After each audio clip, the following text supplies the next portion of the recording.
كالي دحريو زي مبل 45 عامت برتاوي زخر برتاو قالسي ويانا حرنا تግራይ تباهيلو كاز قناي لعلت تحتنيو زحلف سمون لك عبتا معلتا سلسته خبرت كم زلم روع عندي تقبيرو سلازي شعوتي زنبره حدشي وعيو تقناتات بملؤون كقلبالي كالكون سلازي قالا منالبات نخنذكرو اتو زنبره لعلن تحتن زقرمي مالت ويانا حرنا تግራይ حزب تግራይ نمسر سوسانه اي تقالسان كن لا يخلينا تقاليسي ግን ተቃልሱ ተጫውዩ ني مسافنت تግራይ مገልገل ኮይኑ بعل سبحت نقا بعل سيوم مسفن بعل ملس ጨናዊ زامساسلو تتقمتي كفرخ إلو بعل سيه بعل صدقان بعل قبر أسرات بعل أهلكات صدقاي زجفرلو قالس خوينو مالتي زلازي إذا قالس حزب تግራይ أنفتو سيحيتو بتي مجمريا مس قالس حزب إرترا تأساسيرلو زنبره نحزبتات ኢትዮጵያን ኤርትራን ከምኡን ንህዝብታት ቀርና አፍሪካ በሐፈሻ ሰላምን ርግኣትን ፈጢርካ ኣብ ጎደና ምዕባለ ምእታው ዝብል ዝነበረ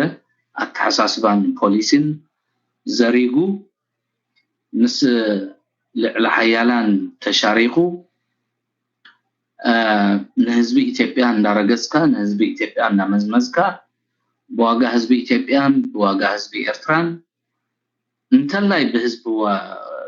በዋጋ ህዝብ ትግራይ እዛ ጸባብ ጃንዳ ጥራይ ክትነብረሉ ትኽእል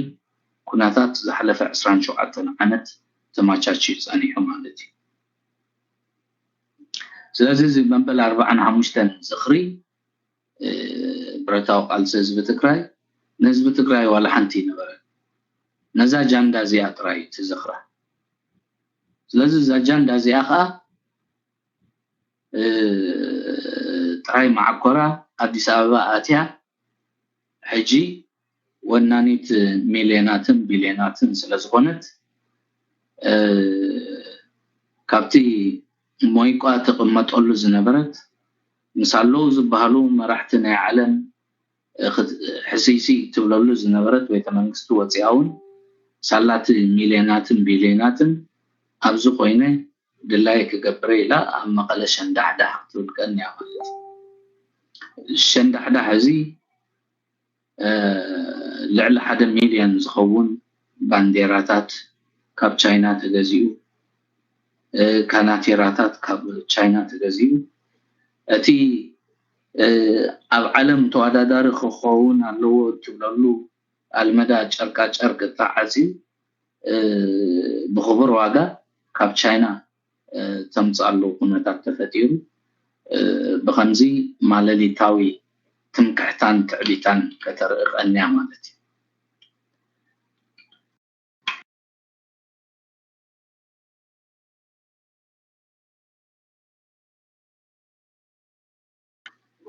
سوري حنزا ሕጂ بخمزي ክካየድ ዝቀነየ ማለሊታዊ ፈንጠዝያ ካብ ክሳድ ንላዕሊ كبدخان دحرركا معنطخان داتقمرركا ግን ንኻልኦት ተባሂሉ ንራአዩ ላይ ተባሂሉ ዝተገብረ ፈንጠዝያ እዩ ማለት እዩ ሕጂ እዚ ፈንጠዝያ እዚ ንህዝቢ ትግራይ ብሓይሊ ጨቢጥካ ራእይ ዘይብልካ ራእይ ከም ዘለካ ሕልሚ ዘይብልካ ሕልሚ ከም ዘለካ ትምኒት ከም زيبلكا خلقا تمنيت كم زلكا مثال استغبره دهم አካይዳይ ነይሩ ምናልባት ኣብኡ ካብ ዝነበሩ ናይ በሐቂ ናይ ሰማዕታት ንሱም ኩላን ተባሂሉ ዝተገብረ ነገራቱን ብጣዕሚ ዝገርም ኣብዘይ ግዚኡ ኣብዘይ ሰዓቱ 30 ዓመት ድሕሪ تعويتنا ኢሎም ዝበሉሉ ቃልሲ 30 ዓመት ድሕሪ 91 ዝተኻየደ معدل سيرتيفيكيت يكون ممسرات مقابر سماعتات يكون نينوت سماعتات نتوم زيت فلتوم سماعتات نتوم مبعر أبيلو يلوم ولدهم حتى تخاس ندحر دياتو دبدابين دحر زيت صحافس تسوي أم مالتي يلون مالتي إلكا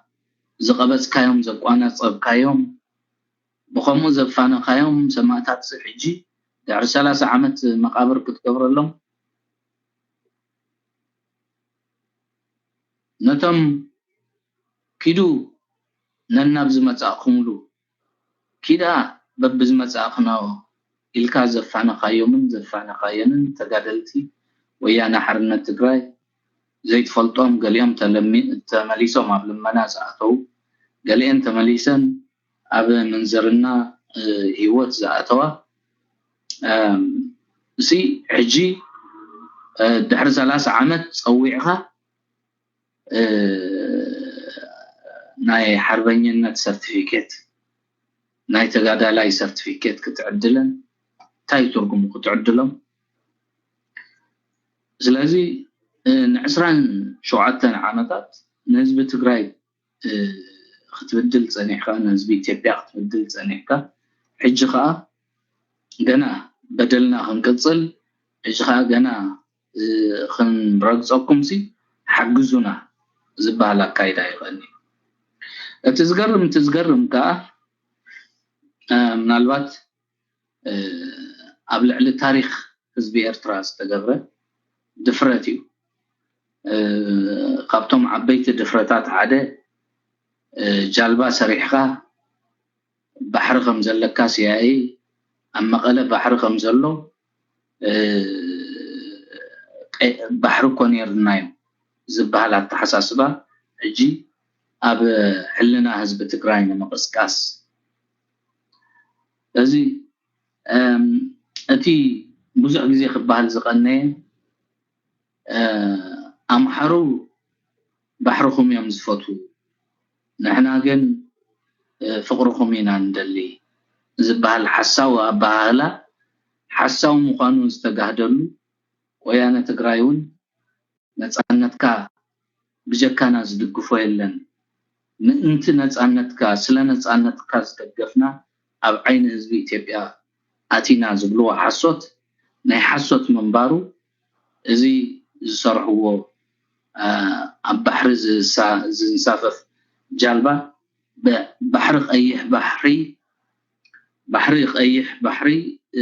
تمنيت كم زلوهم زغلص جالبا زمسكرو حقي مالتي ስለዚህ ዞም ሓሶት ለኹመኛታት እዚ ጥራይ ዘይኮነ ሃይማኖታት ምስልምናን ክርስትናን ኣብ ትግራይ ተጀሚሩ ኢሎም ክዛረቡን ሰሚዕና ስለዚህ አልነጋሺ ዝበሃል መስጊድ ኣብ አፍሪካ ቀዳማይ ኣብ ዓለም ካልኣይ ድሕሪ መካ ዝበሃል ሓሳውን ለኽባጥን ዘረባ ደብረ ጭንቀት ሰሚዕና ክርስትናውን በአባ ሰላማ መጀመሪያ ኣብ ትግራይ መጽያ ኣብ ትግራይ ተጀሚራ ክብል ሰሚዕና ስለዚህ نحنا ከም ኤርትራውያን መዛግብቲ ታሪኽ ንድሕሪት እና رأنا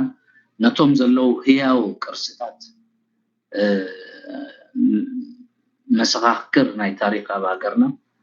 كنستماقرم كنمهارم كندغاغمم كننغرلهم كنزاربلهم كنكلالنا ስለዚህ ስርቂ ናይ ገንዘብ ስርቂ ናይ ከብቲ ስርቂ ናይ መሬት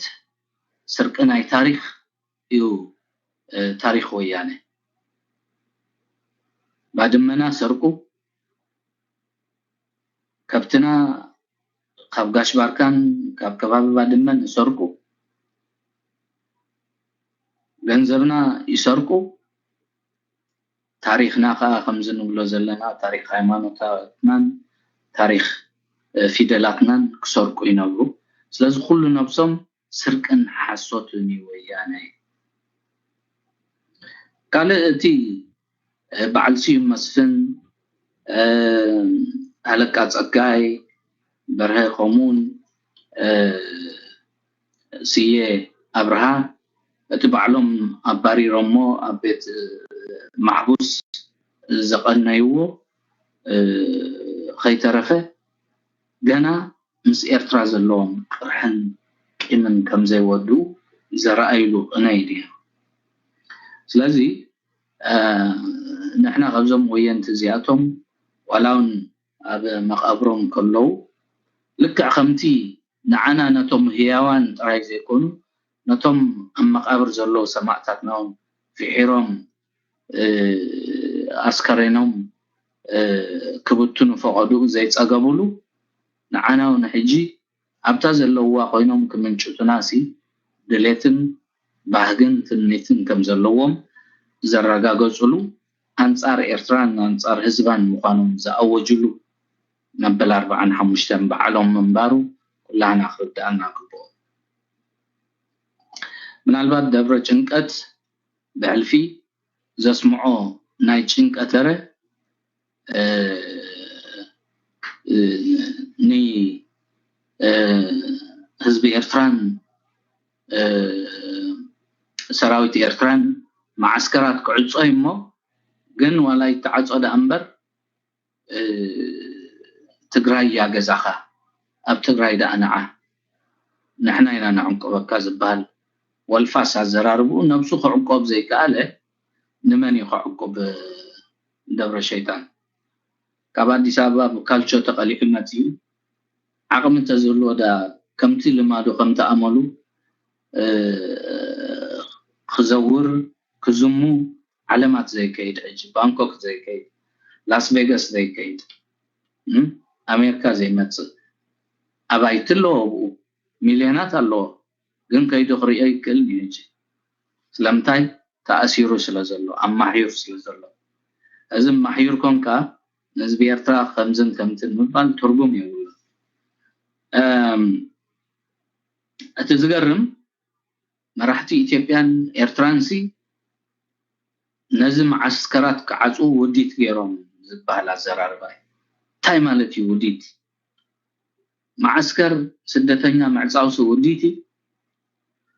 እቲ معسكر ስደተኛታት መኽፋት ኮይኑ ውዲት ደብረ ሸይጣን ርእስተ ሊኳ ሓንጎልተ ሊካር ዳካ ተቆይኑሲ እዚ معسكرات እዚ ድሕርብይን ዶብ ኮሚሽን ኣብ 2002 ባድመ ናብ ኤርትራ ምዃና ምስተረጋገጸ ብድሕሪኡ ብሕርቃን ዝገበርኩሞ ባድመ ይንህባን ኢና ስለዚ ብቁጠባው ከናዕንዋ ስለዘለና ንኤርትራ ካብቲ ናይ ቁጠባው ዕንወት ስትራቴጂ ሓደኻ መንእሰያት ኤርትራ እና መጽኻ መውጻእ ስለዝኾነ ብናይ እቶም ብሉ ሄልመት ዝተኸደኑ ናይ ዩኤን አንሚ ብመካይኖምን ብሄሊኮፕተሮምን አቢልኩም እናሳገርኩም ኣብ ሽመልባ ዝኸፈትኩሞ معسكر ቆይ ስለዚ እዚ معسكرات እዚ ንህዝቢ ኤርትራ መውደቕ ክኸውን ተባሂሉ ተኸፊቱ ሕጂ ህዝቢ ኤርትራ ብጽቡቕ ይዘሎ ዘስድድ ምኽንያት የብሉ ተባሂሉ ዶክተር አብይ አሕመድ አሚኑሉ መንግስት ኢትዮጵያ አሚኑሉ ይተዓጾት ተተባህለስ ሐሳድ ወያነ ነዚ ሸርዒ ይላቱ ዝገርም ስለዚ ዞም ሰባዚአቶም ስጋብቲ መወዳእታ ጊዜ ንጥፋአትና ከም ዝሐስቡ ብቅሬታውን ዝምለሱ ሰባት ከም ዘይኮኑ ክንርዳእ ክንክእል ኣለና እትገርም ደብረ ጭንቀት መጥፊያ ስለዝቀረበቃ ኣብዚ ትማሊ ዘካይደቶ ኢንተርቪው በመሐረኛ አንጻር ዶክተር አብይ አሕመድ ዓሊ ታይብል እዚ አባይ ዝበሃል ሲ ንሕና ጽቡቅ ጌርና ናሃንጾ ነርና እዚ ግን ምትእትታው ናይ ኣሜሪካን ናይ ወርልድ ባንክን ሕጂ ስለምንታይ እዩ ንምንታይ ይተደልዩ ገንዘብ ክቡኻ ከለውኮ